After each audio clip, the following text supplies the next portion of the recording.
Hello dear students, अज के topic दे विच असीं व्याकरण की भाषा के बारे गल करांगे। सब तो पहला व्याकरण की परिभाषा, मंतव ते इसके अंग की गल करांगे। व्याकरण की परिभाषा यानी कि डेफिनेशन, मंतव यानी कि इसका उद्देश्य की है और अंग यानी कि पार्ट्स। सब तो पहला साडा फर्स्ट क्वेश्चन है, व्याकरण किसनों आखते हैं। व्याकरण की परिभाषा लिखो, या फिर इसनों असीं इस तरह भी कह सकते हैं कि व्याकरण के स्वरूप के बारे जानकारी दिओ। देखो इसका आंसर की लिखा होया कि व्याकरण एक अजिही विद्या है जिस विच भाषा के धुनी उच्चारण यानी कि भाषा की धुनिया का उच्चारण किस तरह होंदा है। शब्द रचना यानी कि शब्दों की रचना किस तरह की जाती है। शब्द जोड़ा यानी कि शब्दों का शुद्ध जोड़ किस तरह होंदा है। ते शब्दार्थ यानी कि शब्दों के अर्थों का ज्ञान। इस तो इलावा वाक रचना यानी कि वाकां की रचना किस तरह होंदी है। उन्हां सारे नियमों का अध्ययन असीं व्याकरण दे विच करदे हां। इस तो इलावा की कहा गया है कि व्याकरणिक नियमों दे विच बज के ही कोई भाषा साहित्यक या टकसाली रूप धारण करती है। जदों असीं किसी भी भाषा नूं व्याकरण के नियमों दे विच बन्न दिंदे हां तो उस तो बाद ही वो साहित्य विच लिखण दे योग साहित्यक या फिर टकसाली भाषा बन जाती है। इस तो इलावा जो अगला क्वेश्चन है कि व्याकरण की महत्ता है या फिर व्याकरण की पढ़ाई क्यों जरूरी है। देखो क्वेश्चन बहुत इंपॉर्टेंट क्वेश्चन है, बहुत ही बार बोर्ड एग्जाम दे विच आ चुका है। ठीक है जी, हुण इसका आंसर किस तरह दे सकते हैं कि भाषा के शुद्ध ते म्यारी स्वरूप नूं समझण दे लई व्याकरण की पढ़ाई की बड़ी महत्ता है। तो इस दे नियमां दे विच बज के ही कोई भाषा टकसाली रूप धारण कर सकती है। यानी कि अगर असीं किसी भाषा के व्याकरण के बारे संपूर्ण जानकारी रखते हाँ, उस तो बाद ही जिहड़ी भाषा हैगी है वो उसनूं असीं टकसाली भाषा दे विच तब्दील कर सकते हैं। ठीक है जी, इस तो धुनियां दे उच्चारण, शब्दों की बनतर, वाक रचना का पता लगता है। जिस तरह कि असीं पिछले क्वेश्चन दे विच भी गल कीती है कि शब्दों की जिहड़ी धुनियां का उच्चारण किस तरह होंदा है, शब्दों की बनतर किस तरह होंदी है, या फिर किसी वाक की रचना किस तरह की जाती है। तो जेकर असीं किसी भी दूसरी भाषा नूं सीखना है तो उस दे विच सानूं की करना पवेगा कि उस भाषा दे नाल रिलेटिड जिहड़ा व्याकरण है उसकी संपूर्ण जानकारी होनी चाहिए है। एग्जाम्पल ही जेकर किसी विदेशी ने पंजाबी भाषा का ज्ञान हासिल करना है तो उसनूं की करना पवेगा कि पंजाबी भाषा का जिहड़ा व्याकरण है उसका अध्ययन करना पएगा। ठीक है जी, उस तो इलावा स्टूडेंट्स का अगला क्वेश्चन आ जाता है कि व्याकरण का की मंतव है। व्याकरण का मंतव यानी कि इसका उद्देश्य की है।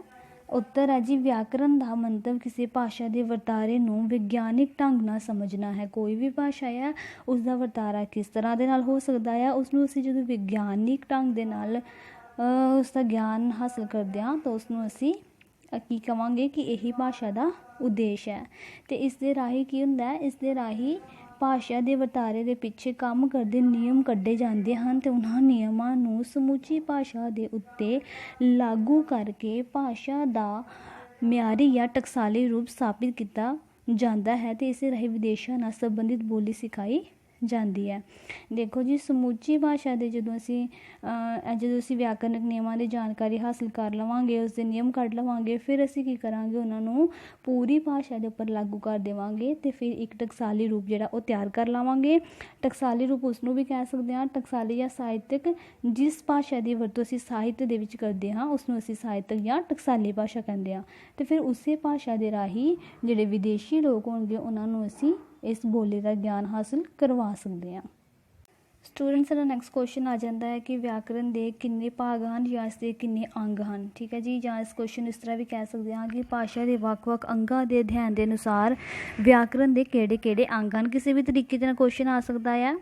आंसर की है जी, व्याकरण भाषा के वर्तारे की व्याख्या करता है। इस दे लई भाषा के ਵੱਖ-ਵੱਖ अंगों के अध्ययन लई पंजाबी व्याकरण के अंग हेठ लिखे हैं। यानी कि जिहड़े व्याकरण है उसका काम की है कि भाषा का वर्तारा जिहड़ा वो किस तरह हो रहा है उसकी व्याख्या करना है। तो इस अंगों के विच असीं की शामिल कर सकते हैं। सब तो पहला धुनी बोध या इसनूं वर्ण बोध भी कहते हैं। फिर आ गया जी शब्द बोध, फिर आ गया वाक बोध ते अर्थ बोध। ठीक है जी, शब्द धुनी बोध दे विच असीं धुनियां दा ज्ञान हासिल करते हैं। शब्द बोध दे विच शब्द की रचना किस तरह होंदी है, ते वाक बोध दे विच वाक की गल करांगे। ते अर्थ बोध दे विच असीं गल करांगे कि इसके अलग अलग अर्थ जिहड़े आ उन्हां दा ज्ञान किस तरह हासिल हुंदा है। ठीक है जी, ਇਸ ਤੋਂ ਇਲਾਵਾ ਜੀ ਕੀ ਹੈ ਕਿ ਇਸ ਤੋਂ ਬਿਨਾਂ ਵਿਆਕਰਨ ਦੇ ਵਿੱਚ ਵਿਸ਼ਰਾਮ ਚਿੰਨ੍ਹਾਂ, ਸ਼ਬਦ ਜੋੜਾਂ, ਮੁਹਾਵਰਿਆਂ, ਮੁਹਾਵਰੇਦਾਰ ਵਾਕੰਸ਼ਾਂ ਅਤੇ ਅਖਾਣਾਂ ਦੀ ਚਰਚਾ ਵੀ ਕੀਤੀ ਜਾਂਦੀ ਹੈ।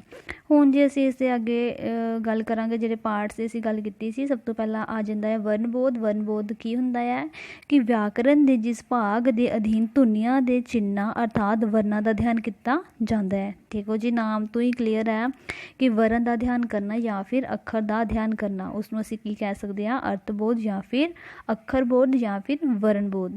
ਨੈਕਸਟ ਕੁਐਸਚਨ ਹੈ ਜੀ, ਵਿਆਕਰਨ ਵਿੱਚ ਧੁਨੀਆਂ ਦੀ ਵਿਆਖਿਆ ਵਾਲੇ ਭਾਗ ਦਾ ਨਾਮ ਕੀ ਹੈ। ਸਿੰਪਲ ਕੁਐਸਚਨ, 1 ਮਾਰਕਸ ਦੇ ਵਿੱਚ ਤੁਹਾਨੂੰ ਆ ਸਕਦਾ ਹੈ। ਧੁਨੀਬੋਧ ਹੈ ਕਿਉਂਕਿ ਧੁਨੀਆਂ ਦਾ ਸਾਨੂੰ ਉਹ ਗਿਆਨ ਕਰਵਾਉਂਦਾ ਆ। ਨੈਕਸਟ ਪਾਰਟ ਆ ਗਿਆ ਸ਼ਬਦਬੋਧ। ਸ਼ਬਦਬੋਧ ਕੀ ਹੈ ਕਿ ਵਿਆਕਰਨ ਦੇ ਜਿਸ ਭਾਗ ਦੇ ਅਧੀਨ ਅਸੀਂ ਭਾਸ਼ਾ ਦੇ ਸ਼ਬਦਾਂ ਦੇ ਭਿੰਨ ਭਿੰਨ ਰੂਪਾਂ ਅਤੇ ਬਣਤਰਾਂ ਦਾ ਅਧਿਐਨ ਕਰਦੇ ਹਾਂ, ਉਸਨੂੰ ਅਸੀਂ ਸ਼ਬਦਬੋਧ ਕਹਿੰਦੇ ਹਾਂ। ਜਦੋਂ ਭਾਸ਼ਾ ਦੇ ਵਿੱਚ ਅਸੀਂ ਸ਼ਬਦਾਂ ਦਾ ਅਲੱਗ-ਅਲੱਗ ਰੂਪ ਦਾ ਅਧਿਐਨ ਕਰਦੇ ਹਾਂ ਕਿ ਇਸ ਦੀ ਬਣਤਰ ਕਿਸ ਤਰੀਕੇ ਦੇ ਨਾਲ ਹੋਈ ਹੈ, ਉਸਨੂੰ ਅਸੀਂ ਸ਼ਬਦਬੋਧ ਕਹਿੰਦੇ ਹਾਂ, ਯਾਨੀ ਕਿ ਸ਼ਬਦਾਂ ਦਾ ਸੰਪੂਰਨ ਗਿਆਨ ਹੋਣਾ।